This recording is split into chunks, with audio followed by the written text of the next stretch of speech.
Good afternoon, everyone. My name is Red Olson here at Fort Thompson, South Dakota. We're currently at the Episcopal Cemetery here at Fort Thompson. I'm Wes Peterson. I'm from Rochester, Minnesota. I'm a member of Trinity Presbyterian Church in Rochester. My name is Terry Quilt. I'm a Lower Blue Sioux Indian, but I lived in Fort Thompson, this Coal Creek Indian Reservation all my life. The group from Rochester is here with us today, and they come every summer, once a month during the summer months to help us restore some of the broken down monuments and to take care of the cemetery as it was neglected for years and years. For your information, our congregation is quite small, and what congregation we do have at Christ Episcopal Church anyway, there aren't many people that actually get out and can do things like this, but we're encouraging more and more people to do that, and thanks to some of the people, namely Wes Peterson, and I guess the person that really got it started was Lyle Roostat, if you guys know him. And he's the one that came to me first and asked me who I was, what I was doing, and this was very possible. He asked if this was possible. I said, yes, it is. And who would want to come to Fort Thompson and do something like that?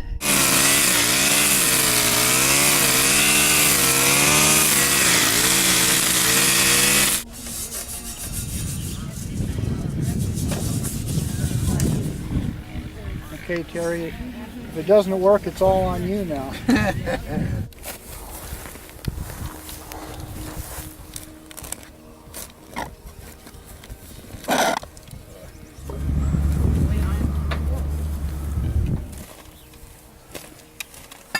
Oh, yeah. He's going to glue this back on. Around the I think what you're saying. I think they got bent, when it was being pushed over. Yeah, that's all I was. Oh, yeah. The rest of it. You're on. You're good. Just keep coming down. That was too easy.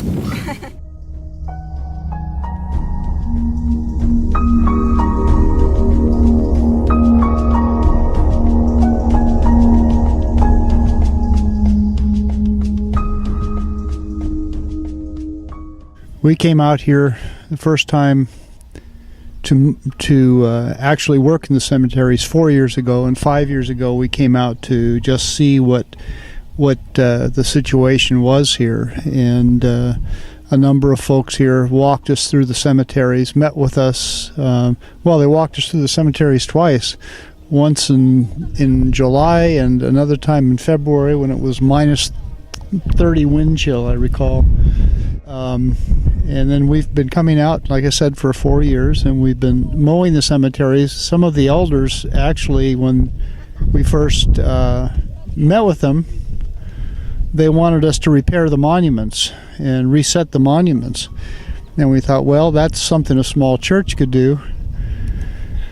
But then we got here and realized that by the time you get here in June, the grass and the weeds were 2 feet to waist high, and you couldn't see the monuments to reset them. So we had to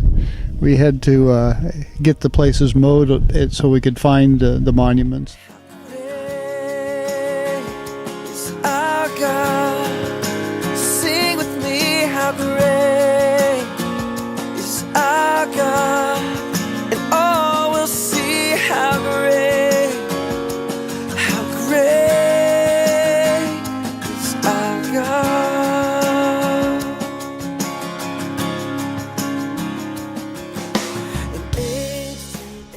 But I want to talk about this cemetery here. I said there's a lot of old headstones that were neglected over the past years. Nobody knew how to take care of them until the Rochester group came down and started showing us how to restore them. So from that time on, I said that was our number one goal now, is to upkeep of this cemetery here and the rest of the cemeteries on the reservation. And now for this is our 4th year. We've been mowing. We're to a point now where were actually able to complete 4 cemeteries in 2 days. We did 4 cemeteries, Thursday, Friday, well, today's Saturday, so 2.5 days to do 4 cemeteries, and then we were able to start doing a lot of resetting of monuments, gluing old monuments back together that are broken into pieces, and then leveling monuments and footstones. So 4 years later, we're doing what the elders asked us to start with. So we're pretty pleased with that progress. We're making progress, and we're encouraged to see more and more people now coming out and mowing and coming out here and finding that many large sections of the cemeteries have been mowed. So that's rewarding. And I guess one of the most rewarding things about coming out here is seeing the pride that people take in the sites where their loved ones are buried, and all of the flowers, and some folks are out here trimming and pulling weeds, and that's very gratifying. We just really enjoy the folks and really appreciate how hospitable they've been.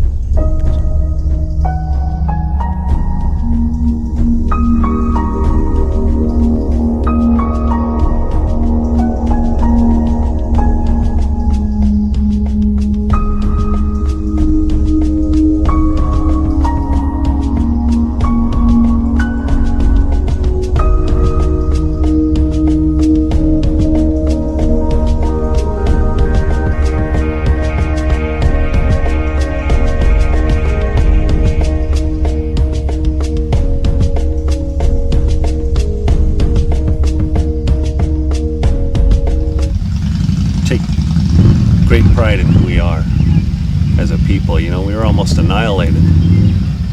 Our numbers were brought down so far. It's a wonder that we're even here today. And we've been known for years as a forgotten people.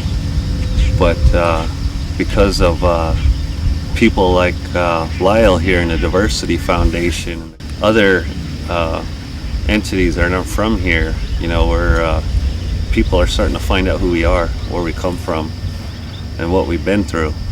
And in 1967, Roy Meyer wrote a book called The History of the Santee Sioux, and he traced our tribe through the first contact with the white men and how they dealt with us on the land, and everything that they did to us, and tried to help us, and then reneged on some of the things, and it showed what the Indian policy was to our particular tribe. And one thing, there was just a few lines in there about Crow Creek. They said, well, when the women got up here, they were picking the half-digested grain out of the horse manure to make soup. And then it said that many respectable women turned to prostitution to support their families. And I read that, and I thought back then, I said, I wonder why they never talked about Crow Creek. And then I read later, you know, the rape victims don't talk about it. A lot of them don't even want to know it. They won't admit to it. And I thought, here we got, when they finally went down to Santee, there was 900 women here, and 143 children and men. So our women really were suffered and humiliated here. And I wanted that known, because that's why they didn't talk about Crow Creek. And I don't know what you want to call that. Maybe the government would give a spin on that and call it consensual rape. I don't know. They'd come up with something, I'm sure. But that's what happened to our women here. This is one of the spots where our people were let off the boats at. There's 3 spots here down this river where our people were let off at, and it just depended on the sandbars in the river and how high the river was at that time is where they dropped us off at. They were told to drop us off in the most inhospitable place they could find, and this was it. At that time, there was nothing here. Everything, it was in the about the 7th, 8th year of a severe drought, and they said that everything was dead here. Even the vultures were dying. And that winter to follow that, after our arrival here, was one of the hardest in South Dakota's history. All of that coupled with the starvation, the brutality of the soldiers, the exposure, it's a wonder we're even here.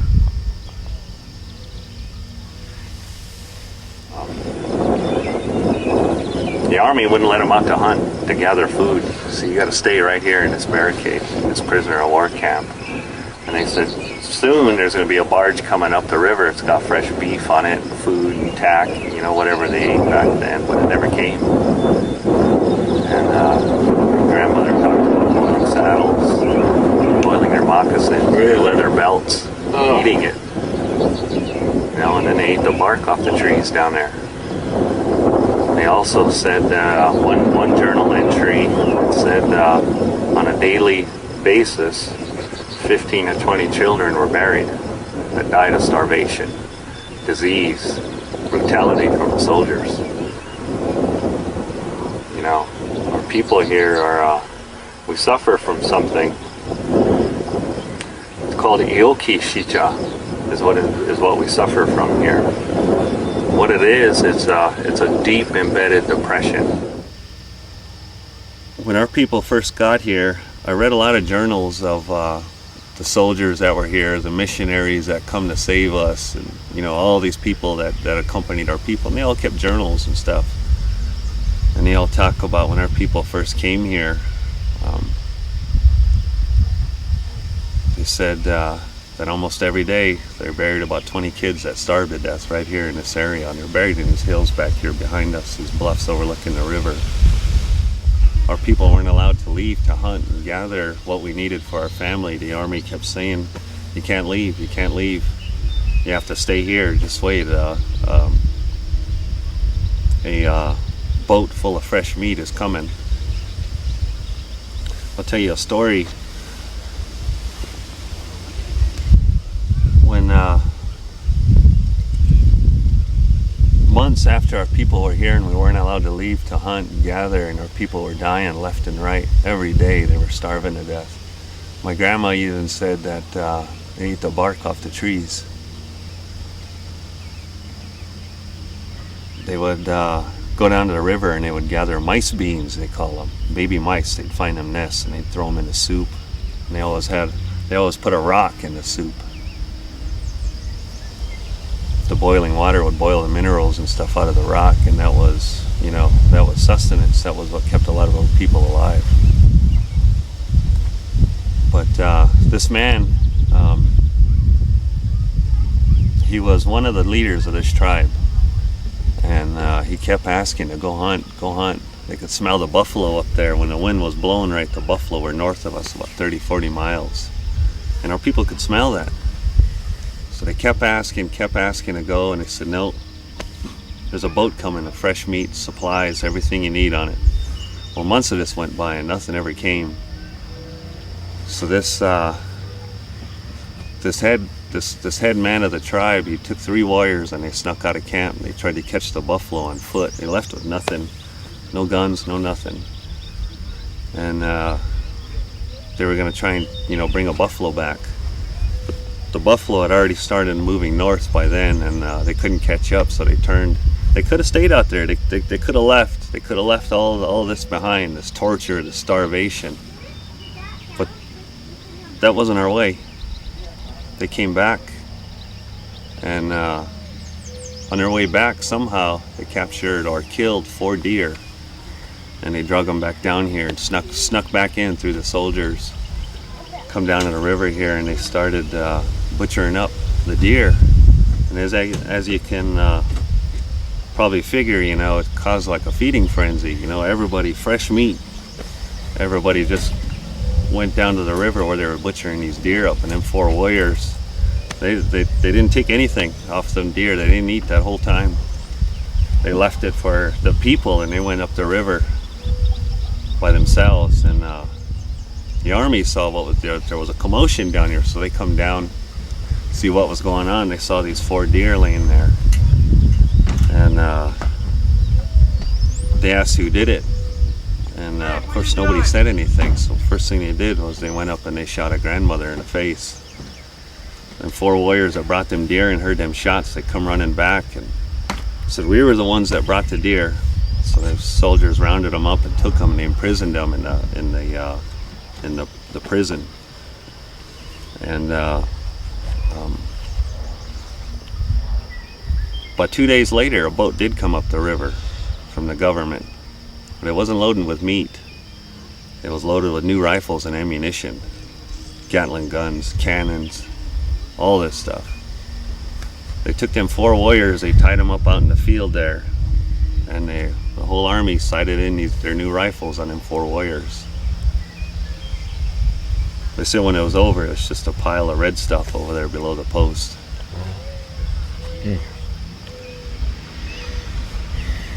Numerous stories like that. We suffer from something. It's called Ioki Shicha.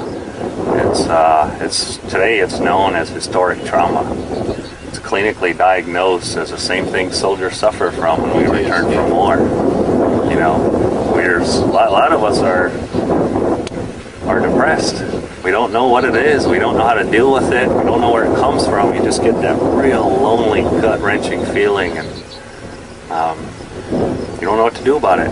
You do whatever you can to get rid of that bad feeling. Said that we keep passing this on, this depressive gene from generation to generation. All the little ones are born with it. They come up that same way. That lonely feeling in their heart, that empty feeling. Nobody there to encourage them, to teach them that way, to teach them who the Creator is. Our elders don't teach that. A lot of them won't, because of them Catholic boarding schools. That way was beaten out of them. I know elders, my mother was one of them. She'd wake up screaming. She was raped and beaten in that school for speaking her tongue by a Catholic priest. A lot of our elders are that same way. I'll stand by you. Take me into your darkest hour, and I'll never desert you.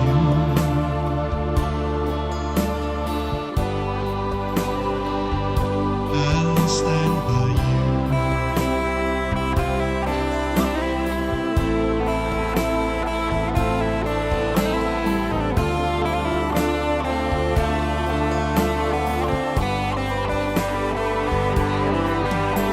And when the night falls on you, baby, you're feeling all alone, but you won't be on your own. I'll stand by you.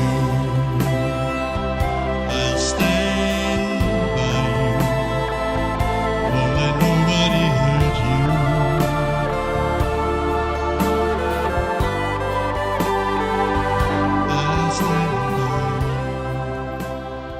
See this as part of the community now again. You know, people come out here and commune with their relatives, and they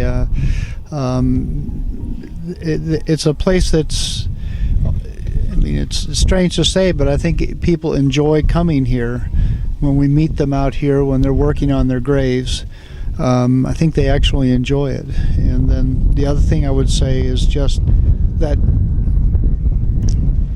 the folks here have been just tremendously hospitable and nice and great folks to work with, and we just appreciate all they do for us when we come out. So it's as much as we do, we get back twice in their kindness and in their help and their support. So we really appreciate it. The fact that I appreciate you people taking time for us to do this. It's just grateful. I mean, it's heartwarming, and it's just can't thank you enough for doing something, a project of this size and of this magnitude.